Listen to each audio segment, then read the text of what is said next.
Oh, hey, good to see you again. Just get my pump on before I forge. Rip 15. Oh, yeah. Yep, rip 16. Yep, no big deal. Got a pump on, now it's time to forge. On this episode of Drunken Forge, we're going to make a Damascus camping knife. We're going to use 1095 and 15N20. We're going to do 12 layers. This is a safety announcement. Do not leave your beer near vibrating machinery because it will vibrate off the table.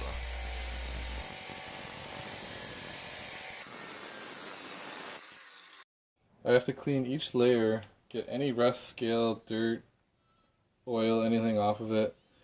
First I'm going to use a 40 grit flap disc to get any of the rust or scale off.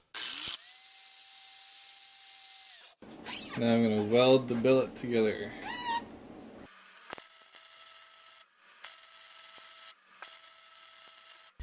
I always like to weld a handle on because it makes forging it much easier.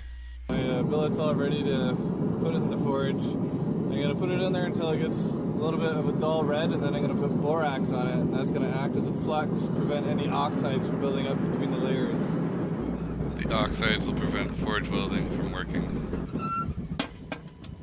Once I get the metal to a dull red, I put borax on it, and then again once it gets to a yellow heat. Alright, now we're going to put it in the pneumatic press.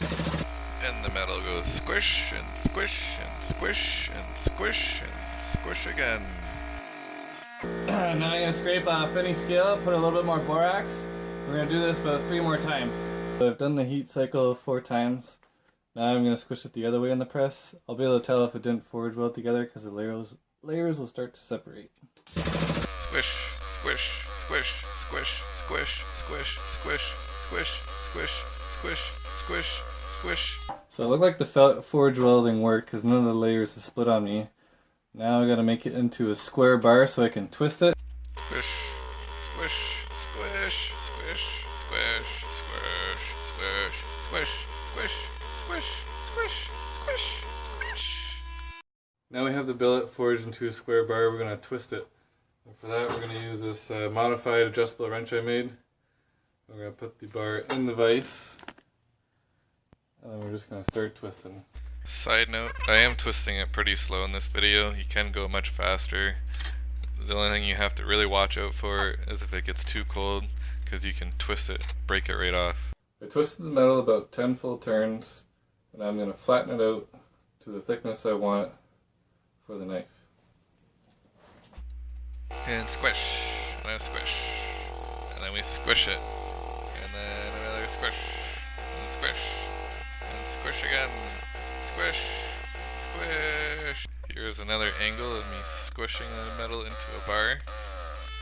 Trying to squish it flat enough so we can make it into a knife. This is the billet after I put it in the press, and I hammered on it in a couple places to get some areas a bit wider than others.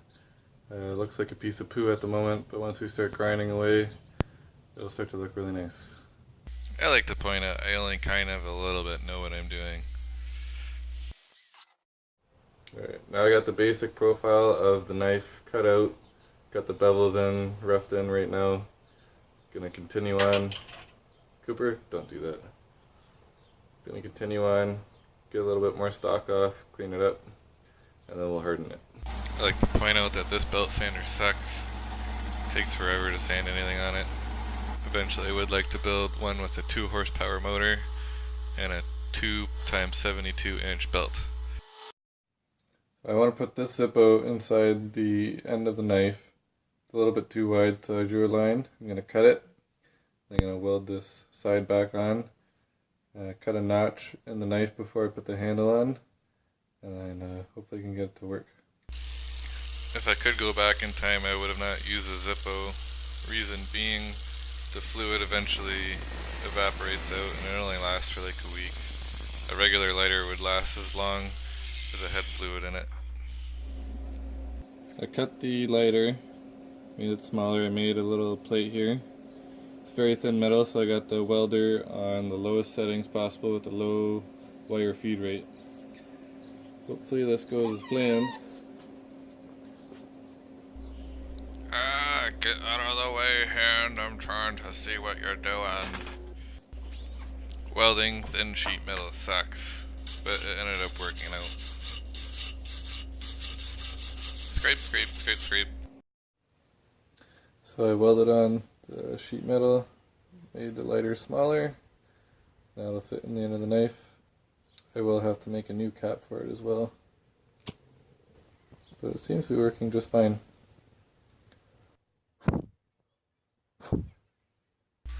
Now I'm starting to cut out the guard for the knife out of an 1/8 inch thick steel, just mild steel.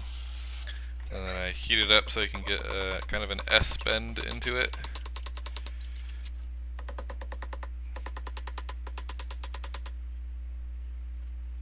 And then now I want to drill a hole or a slot for the knife. So I drill out the two ends of the slot.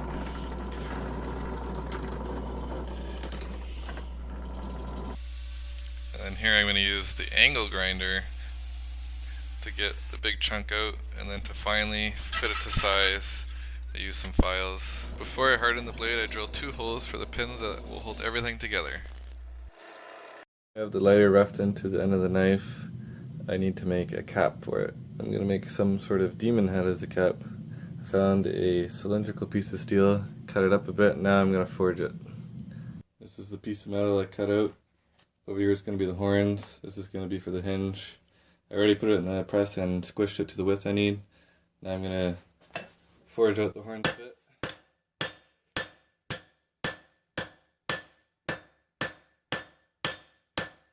Here you can see I welded on a handle because it was getting kind of hard to manipulate the metal with the hammer and hold it at the same time. This is the demon head so far. I got the horns all stretched out, and I've been grinding, forging, and welding. I got the general shape I want now. Back here, this is going to be cut into a hinge, so it'll hinge on the knife. Once I get all the finer details done, I'm going to twist the horns, and then I'm going to curl them like ram horns, so they won't be in the way. So for more of the finer detail, I'm going to use a ball cutter. It's a carbide cutter. I wouldn't waste my time with high-speed steel. They dull out extremely quickly. This thing will last 100 times longer.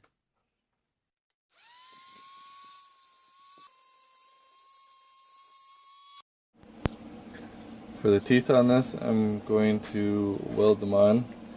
I put dirt in the mouth so the weld doesn't stick to the back. And I got tape all around so the spatter doesn't get all over the face. Let's see if this works.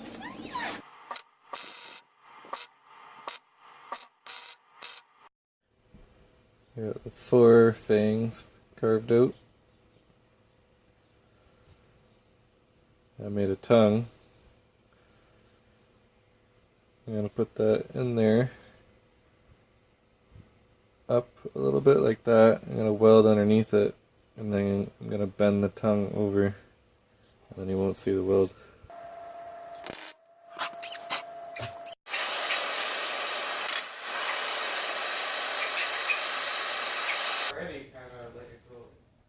I'm twisting the horns right now.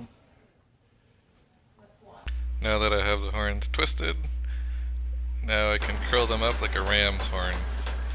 I think they'll look pretty cool. I didn't like the way the horns were going out, so I cut them off. I also changed the design. Instead of a demon head, it's a skull demon head. I got the hinge shaped out, the hole drilled. Got the hole drilled on a knife, so it's going to go like this. Going to be a pin. The lighter is going to go where my finger is. Now I got to hollow out the skull so the head of the lighter can fit in there.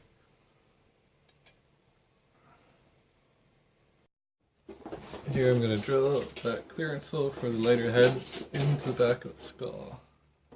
Drill, drill, drill, drill, drill, drill, drill. Okay, now I have everything semi-finished. Got the guard, got the 2 pins, the lighter, the skull head, got the hinge working, got it hollowed out to fit the lighter head. I also added another little hinge with a hole, and then there's going to be a pin going in there that's going to hold this thing closed, and there'll be a spring to apply pressure to the pin that's going to go in there. You'll see in the end. So now I'm going to harden temper the blade and finish and polish everything. So I put the knife in the oven and I heat it up till it's non-magnetic. You can see when I dunk it here, it doesn't look that bright, but it's because I'm in the sun. If I was indoors, it would look much brighter. Swishy, swishy, swishy, swishy, swishy, swishy, swish. Do the file test, make sure it's hard. So the file skates across, so it's hard. I didn't have any issues of warping. Now I can temper it once it cools down room temperature, get the handle on and get all the pieces finished. Get it all sharpened.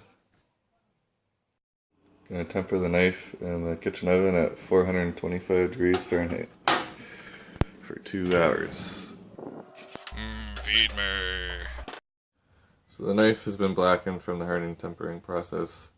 I'm going to use the belt sander to get rid of that. Start with the 80 grit, work my way up to 220, and then I'm going to put the final bevel and sharpening on it.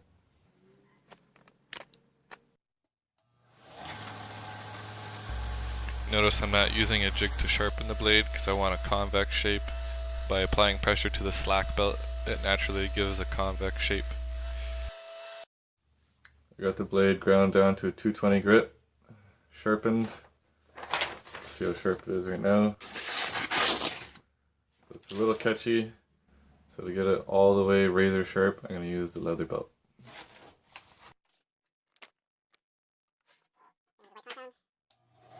I like to use the white compound for the leather belt. When I sharpen with the sanding belt, I hold it at about 15 degrees, and then with this leather one, I hold it at about 30 degrees. And you only have to pass by one time.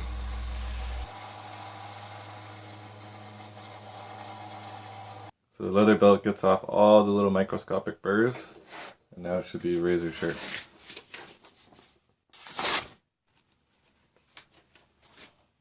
Pretty sharp. Here I'm using the green polishing compound on a cloth wheel. It's not going to give it a mirror finish because I only worked it up to 220 grit, but it will make it look shiny.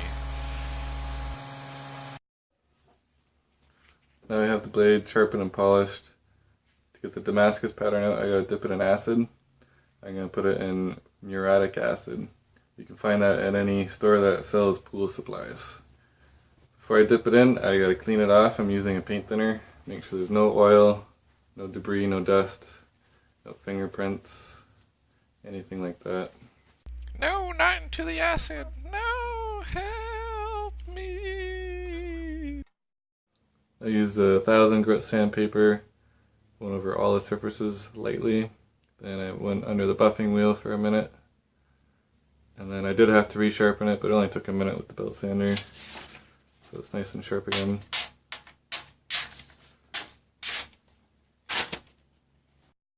For the handle, I got a piece of rock maple cut out. I got it clamped to the knife. I'm going to use the pre-existing holes I drilled before as guides, and that way the pins will line up perfectly. I'll do that to both halves of the handle. Drill, drill, drill. Drill, drill, drill. Drill, drill, drill. I got the holes drilled into the handle. Got the pins dry fitted in. Now I'm going to trace the handle, and then I'm going to rough this out. I'm going to do that to both sides.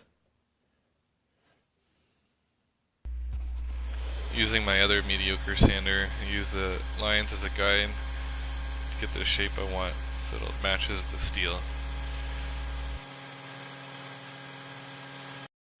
So for the handle, I do have to take account for the shape of the guard. So what I did, I put tape on the metal handle. I punched out the two holes. Now I'm going to trace the profile of the guard.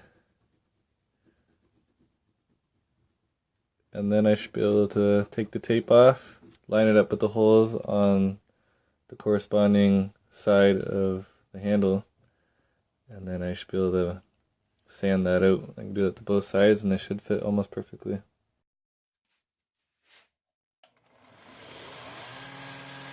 Sand, sand, sand, sand, sand, sand, sand, sand, sand. So this is where the lighter is going to go. I need to mill out material from the wood handle on both sides. I'm going to do this side first. So I got it pinned on. I'm going to trace it out. I'm going to use the pencil grinder to mill that away. I forgot I didn't have the router adapter for the pencil grinder anymore, so I put a router bit on my drill press, got a piece of wood clamped in this vise. I already tested it, it worked fine. Not typically how you do it, but you gotta work with what you got. One of the main reasons you're not really supposed to use your drill press for something like this is because it wasn't designed to be taking side loads, but it's pretty soft wood, so it shouldn't damage anything.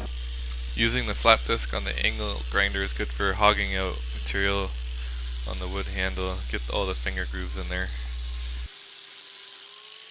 Okay, here we have the pieces almost 100% done. Got the blade, got the guard, got the 2 wooden handle pieces, 2 pins, got the lighter, got the skull pinned for the hinge. We have the locking pin, custom spring, and a little detent that goes in this notch. I also put wear plates on the end of the handle where the skull is going to hit on. 2 little custom nails holding it in. I'm going to put it together with a dry fit, make sure everything fits together properly, and then take it apart and glue it together. Stick the pins in the one side of the wooden handle, put the guard on the knife, stick the handle to the knife, put the skull on with the pin for the hinge, and then put the other wooden piece on. So I made this little spring out of a larger spring by wrapping it around a really tiny nail. That goes in the hole I put on the end here. And then I'm going to put this little detent in there, and that is going to lock that locking pin from wanting to leave. This is where I struggle to put the little pin contraption together. Now there's spring pressure applied to this pin, so when I pop it out, it hits that notch and it won't come all the way out. And I can put the lighter in.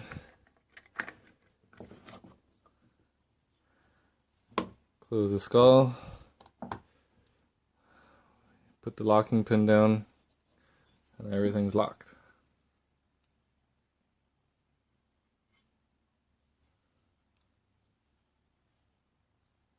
And if I want to open it, I just use my thumb, open it. Doesn't go all the way out because of that notch. Open up the hinge, and then I got my lighter. Now take it apart, glue it all together, and then do a final sanding, polishing, and varnish. To glue everything together, I'm using Gorilla Glue. I've never used this before. Hopefully it works as well as what I've read. I probably wouldn't use this Gorilla Glue again. It did hold everything together fine, but the glue tends to expand everywhere, and it's kind of annoying to clean it all up. I'll have to find something else next time. Also, I'd like to point out you should definitely wear gloves, because when you get this stuff on your skin, it is a huge pain to try and get it off. I got the knife all glued up. I got it clamped in my vise with the wooden jaws so I don't damage anything. Got it nice and tight in there. I'll leave it in there for, it says 2 hours to cure, 24 hours for a full cure. So I'll just leave it in there for a full day. Using a sanding drum on the pencil grinder, I can smooth out the transition between the wood and the metal, and also grind out all the glue that expanded through all the cracks. Finishing the sanding off with 220 grit by hand. I've got the knife sanded to a 400 grit. I'm going to buff it before I stain it. It'll give it a really nice shiny sheen to it. Buff, buff, buff, buff, buff, buff, buff. I buffed the handle so it's nice and smooth and a little bit shiny right now. Next I'm going to apply the stain. Right now I'm using 232 red chestnut. Stain, stain, stain, stain, stain, stain, stain, stain, stain, stain, stain. I also also put a clear coat on it. Now let's go test it.